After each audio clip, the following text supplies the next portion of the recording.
अस्सलाम वालेकुम बेटा, कैसे हैं आप सब? ठीक है बेटा। आज हमारा टॉपिक है एडिशन ऑफ टू वेक्टर। बहुत ही इंपॉर्टेंट टॉपिक है, इसको आपने ध्यान से सीखना है। ठीक होगी बा।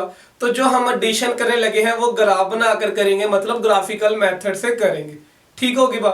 चले, एडिशन जब हम करते हैं तो कितने पैटर्न से, कितने मेथड से, कितने तरीकों से कर सकते हैं? तो अकॉर्डिंग टू बुक हमारे पास बेटा दो हैं। ठीक होगी बात। कौन कौन से हैं टू मेथड? सबसे पहला हमें पता है कि sir head to tail rule. ठीक होगी बात। और इसको हम कहते हैं ट्राइंगल मेथड।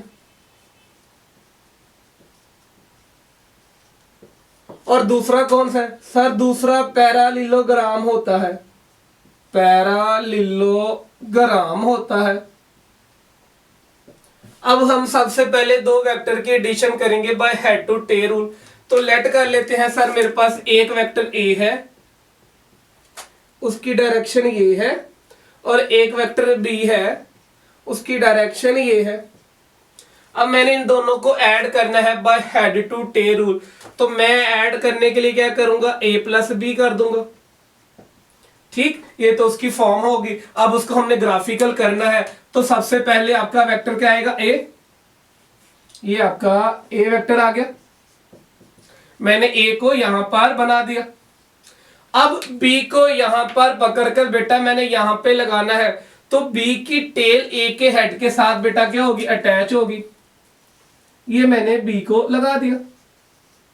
अब ये आपके पास क्या बन गया? आप कहेंगे a प्लस बी। तो जब आप a प्लस बी करेंगे तो आपके पास एक रिजल्ट भी आएगा।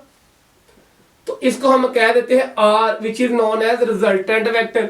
अब इन दोनों का जो कंबाइन इफेक्ट होगा वो हमारे पास क्या है? r। तो जो कंबाइन इफेक्ट होगा मतलब रिजल्टेंट वेक्टर होगा वो a की टेल और b के हेड के साथ उसकी क्या होगी? हेड। तो रिजल्टेंट वेक्टर की टेल पहले वेक्टर की टेल के साथ और लास्ट वेक्टर की हेड के साथ। तो आपके पास ये जो r आया ये क्या आ गया? It is sum of a plus B. निकल आया रिजल्टेंट वेक्टर? जी सर जी निकल आया। चलिए अब b प्लस ए कीजिए। b प्लस ए करते हैं। तो b प्लस ए करने से हमें क्या मिलेगा? देखिए सबसे पहले हमारे पास सर b, अब हमारे पास क्या आ गया सर? a। वही हेड टू टेल रूल ही बनाया कि सर b पहला वेक्टर है, दूसरे वेक्टर की बेटा हेड पहले वेक्टर की टेल के साथ। अब इन दोनों का एडिशन क्या आएगा? एक रिजल्टेंट वेक्टर आएगा। ठीक, उसको हमने r का नाम दे दिया है। अब ये जो वेक्टर होगा ये दोनों का कंबाइन इफेक्ट होगा। तो रिजल्टेंट कहां से निकलेगा? आप कहेंगे सर इसकी जो टेल होगी पहले वेक्टर की टेल के साथ और इसका जो हेड होगा लास्ट वेक्टर की हेड के साथ होना चाहिए। तो ये आपके पास क्या आ गया? Resultant r which is equal to a plus. तो ये कौन सा मेथड था सर? ये तो हेड टू टेल रूल था। अब देखिए जब हमने b प्लस ए किया तो हमने जो रिजल्टेंट मिला उसको हमने r प्राइम का नाम दे दिया। और जब a प्लस बी दिया तो अब हमारे पास जो रिजल्टेंट वेक्टर मिला उसको हमने क्या नाम दे दिया? r का। ठीक, अब देखिए ये r की डायरेक्शन है। r का डायरेक्शन वेक्टर किधर है? r का डायरेक्शन वेक्टर ये है, यही है ना r का डायरेक्शन वेक्टर। अब देखिए r प्राइम का डायरेक्शन वेक्टर भी किधर है? आप कहेंगे सर इस तरह। तो r प्राइम का डायरेक्शन वेक्टर भी किधर है? दोनों का डायरेक्शन सही है, एक जैसा ही है। तो आप कह सकते हैं कि जो r वेक्टर है वो इक्वल है r प्राइम। यानी बेटा दोनों की मैग्नीट्यूड भी सेम है और दोनों की डायरेक्शन भी क्या है? सेम। अब आपके पास r वेक्टर किसके इक्वल है? आप कहेंगे सर a प्लस बी के। और r प्राइम किसके इक्वल है? आप कहेंगे सर b प्लस ए के। तो अब देखिए आपके पास a प्लस बी किसके इक्वल आ गया? b प्लस ए के। तो यहां पर देखिए दो वेक्टर ऐड हुए, यहां भी दो वेक्टर ऐड हुए। पहले आपने a और b ऐड किया, फिर b और a किया, दोनों का रिजल्ट क्या आ गया? सेम आ गया। तो आप कहेंगे कि सर राइट नाउ दे दोनों वेक्टर क्या हो गए? कम्यूट हो गए। तो आप कह सकते हैं कम्यूटेटिव लॉ होल्ड हो गया। कम्यूटेटिव लॉ होल्ड हो गया। ठीक होगी बात। तो जब आप वेक्टर की एडिशन करते हैं तो हर वेक्टर बेटा क्या करते हैं? कम्यूट हो जाते हैं। याद रखिएगा जब आप वेक्टर की एडिशन करेंगे तो कम्यूटेटिव लॉ बेटा क्या होता है, होल्ड होता है। तो हम कुछ इंपॉर्टेंट पॉइंट लिखते हैं।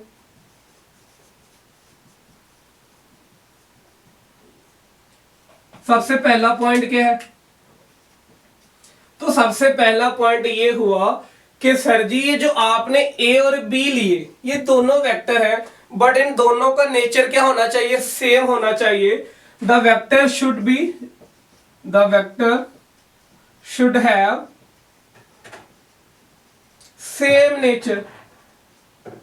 जिन दो वेक्टर को आप ऐड कर रहे हैं उन दोनों का नेचर सेम होना चाहिए। इसका मतलब बी भी आपके पास फोर्स का वेक्टर होगा और ए भी आपके पास क्या होगा, फोर्स का वेक्टर होगा। दोनों की डायरेक्शन क्या होगी, डिफरेंट। एक फोर्स इधर लग रही है, एक फोर्स ऊपर की तरफ लग रही है, ठीक होगी बा। या ये वेलोसिटी का वेक्टर होगा, ये भी वेलोसिटी का वेक्टर होगा, या ये एक्सेलरेशन का वेक्टर होगा, ये भी एक्सेलरेशन का वेक्टर होगा।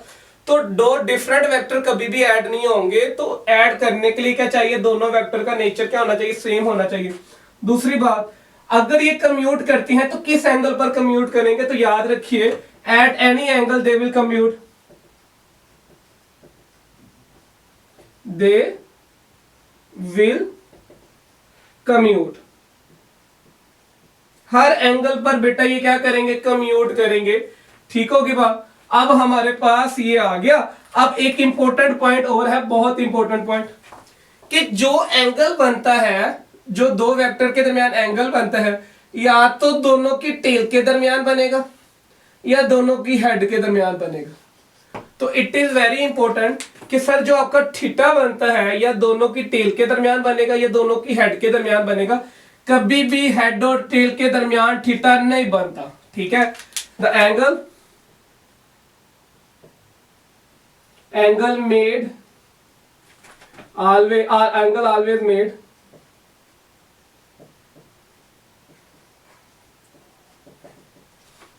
head or tail of two vector। तो ये बहुत इंपॉर्टेंट पॉइंट है कि सर जी जो आपका एंगल बनता है या दो वेक्टर की टेल के दरमियान बनेगा या दो वेक्टर की हेड के दरमियान बनेगा। कभी बेटा हेड और टेल के दरमियान एंगल नहीं बनता, ठीक है। तो आपकी बुक ने हमेशा क्या बनाया होगा, टेल के दरमियान बनाया होगा, लेकिन एडिडास में जब क्वेश्चन आता है तो वो हेड के दरमियान बना देता है, ठीक होगी बात। यहां तक समझ आ गई। अब हम एक एग्जांपल पर डिस्कस करते हैं। डेली लाइफ की एक एग्जांपल है, ये एक गेम है हमारे पास, ठीक। और गेम का नाम क्या है सर, टग ऑफ वार। अब टग ऑफ वार में क्या होता है कि सर हमारे पास दो टीमें होती हैं, एक ए टीम होती है और एक बी टीम होती है। इन दोनों ने बेटा क्या पकड़ा होता है, एक रस्सा पकड़ा होता है। इसका कोई ना कोई एक सेंटर पॉइंट होगा। अब एक टीम इधर को फोर्स लगा रही होती है और एक टीम इधर को फोर्स लगा रही होती है। अब ये कोई जो फोर्स लगा रही होगी, लेट्स सपोज ये F2 कह दे और ये हमारे पास क्या F1। अब एक इधर को खींच रही है और एक इधर को खींच रही है। अब ये सेंटर पॉइंट जाएगा कहां, तो वही बात आ गई कि सर जिस टीम का फोर्स ज्यादा हो गया। तो अगर आप ऑब्जर्व करें कि सर F1 F2 इधर है और F1 किधर है, इधर। तो अब ये भी क्या हो रहे हैं, एड अप ही हो रहे हैं ना दोनों फोर्सेस। तो एक कितनी फोर्स लगा रही है, लेट्स सपोज F2 लगा रहा है 10 न्यूटन और F1 लगा रहा है 11 न्यूटन। तो अब अगर इन दोनों को मैं ऐड करूं, इनका क्या मिलेगा, एक रिजल्टेंट मिलेगा which is equal to F1 plus F2। तो F2 किधर लग रही है सर, वो तो इस डायरेक्शन की तरफ लग रही है। चले मैं एक्सिस बना देता हूं सर, ये एक्स एक्सिस हो गया, ये हमारे पास नेगेटिव एक्स एक्सिस हो गया। तो अब मुझे बताइए जो F2 है वो किधर लग रही है सर, x के ऊपर, लेकिन नेगेटिव डायरेक्शन के ऊपर। तो x के ऊपर के लिए बेटा डायरेक्शन कैप क्या आ गई, आई कैप, और इधर जब लग रही है तो यहां पर क्या आ गया, माइनस। तो F1 किधर लग रही है, पॉजिटिव एक्स एक्सिस की तरफ, तो बेटा उसके लिए क्या आ गया, आई कैप। अब दोनों को ऐड कीजिए, 10 उसकी मैग्नीट्यूड, आई कैप उसकी डायरेक्शन। तो F1 की वैल्यू कितनी है, 11 आई कैप प्लस, और F2 की मैग्नीट्यूड कितनी है, -10 नेगेटिव डायरेक्शन, ठीक होगी बात। तो इनको सॉल्व कीजिए। अब देखिए, अब जो रिजल्टेंट वेक्टर बनेगा वो एक मैग्नीट्यूड के साथ और कितना बेटा, आई की तरफ। तो अब रिजल्टेंट आपका कहां बना, अब आपका रिजल्टेंट बेटा इधर बना। ठीक होगी बात। तो अब आपने क्या देखा कि सर यहां पर भी दो वेक्टर की एडिशन ही हुई। क्या हुई, दो वेक्टर की एडिशन। तो आपने क्या चीज ऑब्जर्व की, आपने ये देखा कि सर दोनों वेक्टर की क्या लगी हुई है, टेल के साथ टेल कनेक्ट है, और जो रिजल्टेंट भी निकलता है वो भी किससे निकलता है, टेल से निकलता है। अब अगर मैं यहां से आपको समझाना चाहूं तो देखिए, इस वाली ट्राइंगल के ऊपर ये जो ट्राइंगल है इसको मैं यहां जोड़ दूं तो कोई इशू तो नहीं। आप कहेंगे सर इशू क्या होना है, आप इसको उसके ऊपर रख ले, आपकी बुक में भी यही किया है ना। तो देखिए ये बी की लाइन है तो मैं यहां बी की लाइन बना देता हूं, ये बी, और ये आपके पास क्या आ गया, ए, तो ये बी और ये क्या आ गया, ए। तो ये भी क्या आ गया, बेसिकली बी प्लस ए आ गया, और नीचे क्या आ गया, ए प्लस बी। ऊपर आपके पास क्या आ गया, बी प्लस ए, और नीचे क्या आ गया, ए प्लस बी। अब अगर आप ये वाली लाइन खत्म कर दें और ये वाली लाइन खत्म कर दें, तो अब आप देखिए ये आपके पास भी क्या है, दो वेक्टर की एडिशन है। और आप देखिए पहले वेक्टर की टेल, दूसरे वेक्टर की टेल, और जो रिजल्टेंट है उसकी भी क्या है, टेल। तो यहां भी देखिए एक वेक्टर की टेल, दूसरे वेक्टर की टेल, और रिजल्टेंट भी किससे मिल रही है, टेल से निकल रही है। तो बेटा जी जब इस मेथड को हम क्या कहते हैं, पैरेललोग्राम। जब दो वेक्टर की टेल और रिजल्टेंट भी टेल से निकलती है तो इस मेथड को हम क्या कहते हैं, रिजल्टेंट। तो हमारे पास रिजल्टेंट क्या हो, पैरेललोग्राम। तो जो रिजल्टेंट आएगा वो कितना आएगा, ए प्लस बी। अब ये रिजल्टेंट की डायरेक्शन आ गई इस डायरेक्शन के ऊपर। ठीक होगी बात। अगर मैं आपसे क्वेश्चन करूं कि सर आपने रिजल्टेंट तो निकाल दिया, तो इस रिजल्टेंट की मैग्नीट्यूड कितनी होगी, आप कहेंगे कि सर रिजल्टेंट की मैग्नीट्यूड कितनी है, 1, क्योंकि ये 1 है, और आई कैप क्या दे रहे हैं, डायरेक्शन। अगर हम जनरल बात करें, देखिए यहां पर एक और है,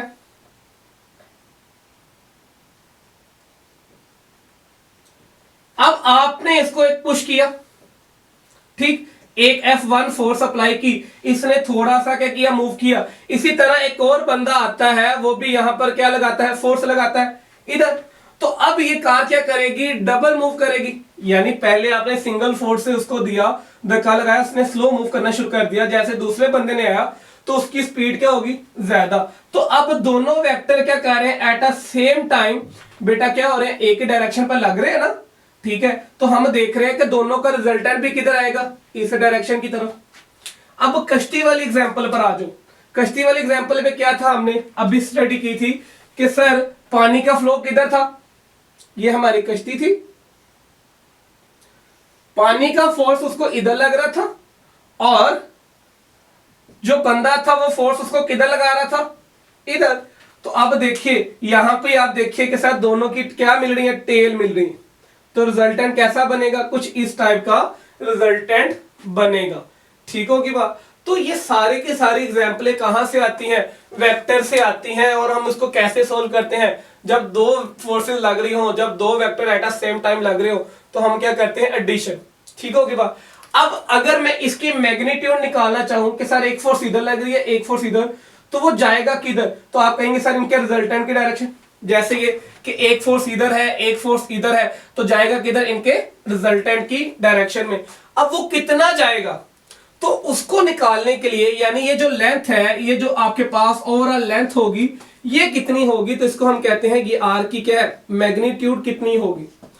तो इसके लिए बेटा एक जनरल फार्मूला आपने याद रखना है, विच इज वेरी इंपॉर्टेंट। और वो जनरल फार्मूला क्या होगा, वो हम लिखते हैं।